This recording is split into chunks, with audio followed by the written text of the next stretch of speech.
পশ্চিমবঙ্গ মধ্য শিক্ষা পর্ষদের মাননীয় সচিব এক নির্দেশ দিয়ে বিজ্ঞপ্তি দিয়ে জানিয়েছেন যে রাজ্যের হাই স্কুল এবং হাই মাদ্রাসা যার বোর্ডের নিয়ন্ত্রণ যাদের রেকগনিশন রয়েছে সেই সমস্ত বিদ্যালয়গুলোর শিক্ষা প্রতিষ্ঠানের কোনো ছাত্রছাত্রী 9-এর রেজিস্ট্রেশনে লেফট আউট নেই, তাকে নন জুডিশিয়াল 10 টাকার স্ট্যাম্প পেপারে ডিক্লারেশন দিতে হবে যে আর একটিও ছাত্রছাত্রী লেফট আউট নেই।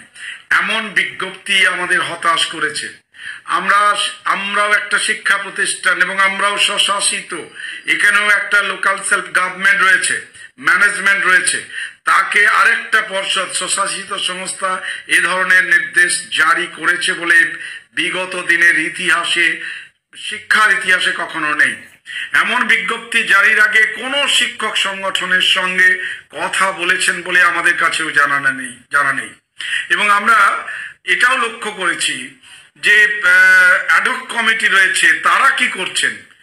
একটা নির্বাচিত সংস্থা হওয়ার কথা ছিল, দিনের পর দিন নির্বাচন হচ্ছে না, যার ফলে এরকম একটা 50 টাকার বানান ভুল, কোথাও একটা আইটা ওয়াইয়ের বানান ভুল, তার জন্য 50 টাকাটাকে একেবারে 1000 টাকা ছাত্রছাত্রীদের দিতে হবে।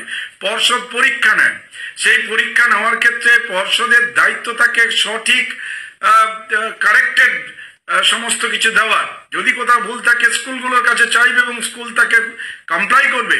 অনলাইন ব্যবস্থাকে আরো বেশি এনহান্স করতে হবে।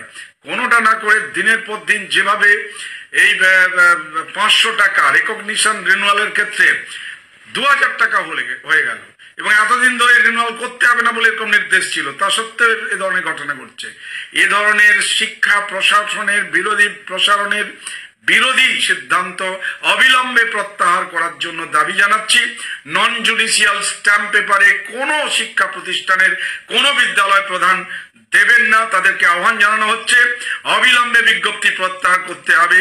যদি তা না করা হয় আমরা আইনি দ্বারস্থ হতে বাধ্য হব সাংগঠনিকভাবে। চন্দন মাইতি, রাজ্য সাধারণ সম্পাদক, advance society for advance national business, Paschimbanga রাজ্য কমিটি। ধন্যবাদ।